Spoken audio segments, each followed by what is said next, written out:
चश्मा लगाया भाई, लगाया। कैसी सरफेस होती है? कर्व्ड सरफेस होती है। रिफ्रैक्शन होता है क्या? हाँ होता है। हर ट्रांसपेरेंट सरफेस से रिफ्रैक्शन हो रहा है जब जब मीडियम बदल रहा है। तो अब अपन लेंसेज की बात करने वाले हैं, अब अपन कर्व्ड सरफेस की बात करने वाले हैं। तो चलिए शुरू करते हैं एक बहुत ही important derivation, important topic, refraction through curved surface.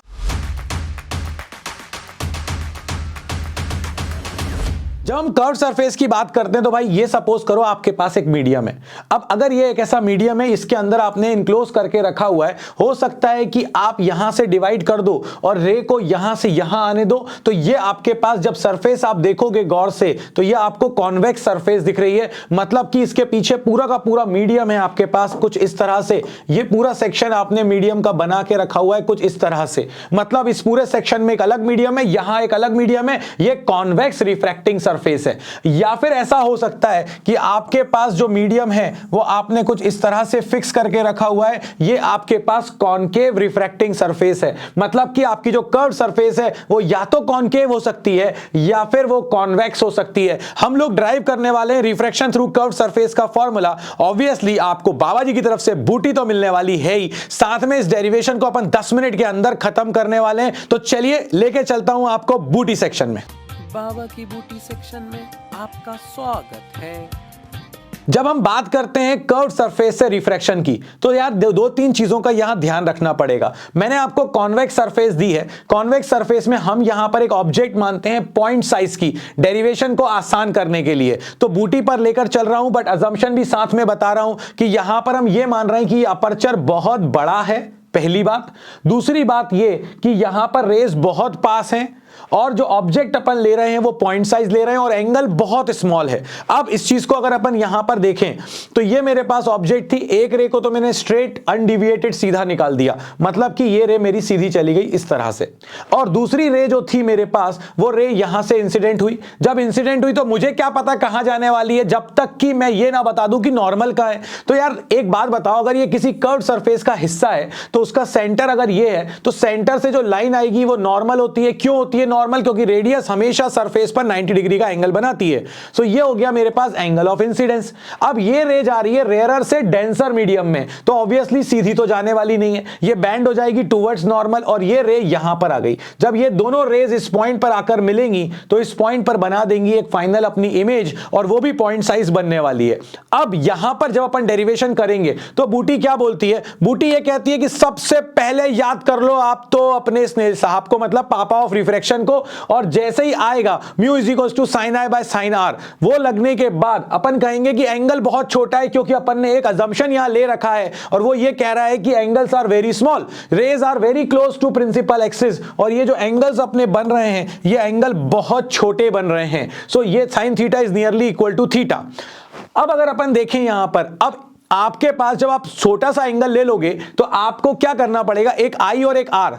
अब आपको यहां पर एंगल आई और एंगल आर की वैल्यू निकालनी है। उसके लिए अब आप क्या करोगे, एक्सटीरियर एंगल थ्योरम का यूज करोगे। सबसे पहले स्नेल्स लॉ लगाया, फिर स्नेल्स लॉ के बाद बोल दिया एंगल बहुत छोटा है। एंगल बहुत छोटा बोलने के बाद क्या करना पड़ेगा अपन को, आई और आर की वैल्यू निकालने के लिए एक एक ट्राइंगल मानना पड़ेगा। तो ये ट्राइंगल अपन यूज करेंगे आई के लिए। तो ये एक्सटीरियर एंगल हो गया, ये दोनों इंटीरियर हो गए। अगर अपन यहां पर देखें तो ये अपने पास एक और ट्राइंगल हो गया आर के लिए, इसमें एक्सटीरियर एंगल आएगा गामा, इंटीरियर एंगल आ जाएगा आर और बीटा। जब आपके पास पूरी इक्वेशन अरेंज हो जाएगी एंगल के टर्म्स में तो हम यूज करेंगे angle is equal to arc upon radius और आपका डेरिवेशन हो जाएगा खत्म। अजम्पशंस भी ध्यान रखना, आपके पास जो मैं यहां पर बूटी दे रहा हूं वो बूटी भी ध्यान रखना, डेरिवेशन खत्म हो जाएगा। तो चलिए शुरू करते हैं। सबसे पहली चीज क्या लगाना था, डायग्राम समझ चुके हैं अपन। डायग्राम में ये एंगल ऑफ इंसिडेंस है, ये एंगल ऑफ रिफ्रैक्शन है। जो प्रिंसिपल एक्सिस के साथ अपना इंसिडेंट रे बना रही है, एंगल ऑब्जेक्ट बना रही है, जो रे निकल रही है उसको अपन बोलते हैं अल्फा। जो अपने के पास सेंटर ऑफ कर्वेचर के साथ और प्रिंसिपल एक्सिस के बीच में एंगल बन रहा है उसे बोलेंगे गामा। और जो हमारे पास इमेज और प्रिंसिपल एक्सिस के बीच में एंगल बनेगा वो बोलेंगे जाएगा बीटा। अब आप कहोगे कि बाबा जी ऐसा क्यों कर रहे हो आप? ऐसा इसीलिए कर रहे हैं क्योंकि हमें आई और आर की वैल्यू निकालनी है। आप अल्फा बीटा गामा की जगह पर थीटा 1 थीटा 2 थीटा 3 मान लो, जो आपको मानना है वो मानो। अपनी रेफरेंस बुक्स में अल्फा बीटा गामा लिखा रहता है, इसलिए मैंने यहां पर ये लिख दिया। अब आप कहोगे क्या करें, सबसे पहले क्या लगाना है, स्नेल्स लॉ, 1 म्यू 2, क्योंकि फर्स्ट मीडियम से सेकंड मीडियम में जा रहे हो तो उसको क्या लिख दें, sine i by sine r. So ये देखो एंगल ऑफ इंसिडेंस, ये हो गया angle of refraction. So sine i by sine r is equal to mu. अब क्या करें अपन, अगर हम ये जानते हैं कि 1 म्यू 2 को अपन लोग लिख सकते हैं म्यू 2 अपॉन म्यू 1।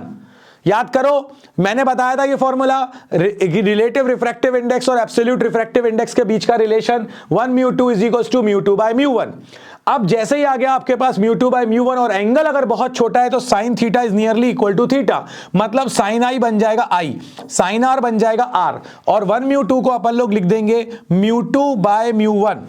सो ये आपके पास रीअरेंज कर दो, ये इक्वेशन बन गई आपके पास फाइनली। अब जैसे ये इक्वेशन बनी, इस इक्वेशन में आपके पास आई है और आर है। फिर क्या सिखाया था मैंने आपको, दो ट्राइंगल ढूंढो, एक्सटीरियर एंगल थ्योरम लगेगी। एक्सटीरियर एंगल थ्योरम क्या बोलेगी, sum of two interior angle is equal to exterior angle.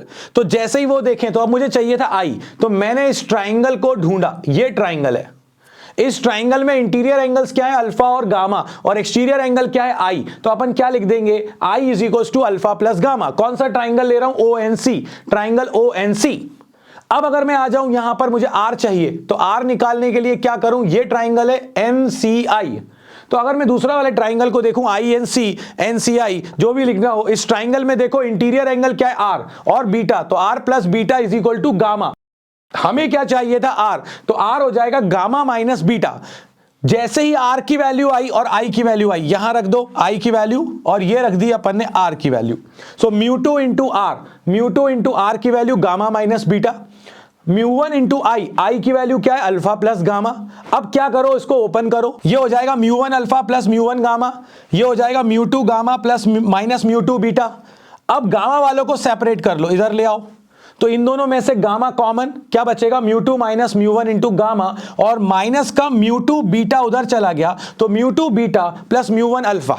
ये हो गई कहानी खत्म, ये आपने अरेंज कर लिया। अब मैंने आपको क्या सिखाया था, मैंने आपको सिखाया था कि अपन को अल्फा बीटा गामा एंगल्स की वैल्यू चाहिए, और एंगल का फॉर्मूला क्या है, आर्क अपॉन रेडियस। तो ये अपन ने अभी निकाला, जैसे ये निकाला angle is equal to arc upon radius. Arc upon radius करेंगे तो ये देखो गौर से, क्योंकि रेज बहुत पास हैं, तो ये जो डिस्टेंस है ना PM, ये बहुत ही छोटी है। तो मैं यहां पर जब आर्क निकालूंगा तो PM नहीं लिखूंगा या PN नहीं लिखूंगा, मैं उसको MN ही लिख दूंगा। क्यों लिख रहा हूं, क्योंकि ये PM वाली जो छोटी सी डिस्टेंस है ये बहुत ही छोटी है, और इसीलिए अपन ने अजम्पशन लिया था। तो अल्फा की वैल्यू क्या आ जाएगी अपने पास, MN अपॉन OM या MO। सो अल्फा आ गया MN अपॉन MO। अब MO क्या है, ऑब्जेक्ट डिस्टेंस, और क्योंकि रेज इधर आ रही हैं और हम अपोजिट जा रहे हैं, तो उसको लिख देंगे, MO को लिख देंगे माइनस U, ऑब्जेक्ट डिस्टेंस। ये आ गया अल्फा। बीटा की बात करें तो ये देखो, ये है एंगल बीटा, तो आर्क हो गया अपने पास क्या, फिर से MN, रेडियस हो गई अपने पास इमेज डिस्टेंस, इमेज डिस्टेंस हो गई तो प्लस का V, क्योंकि इस तरफ है।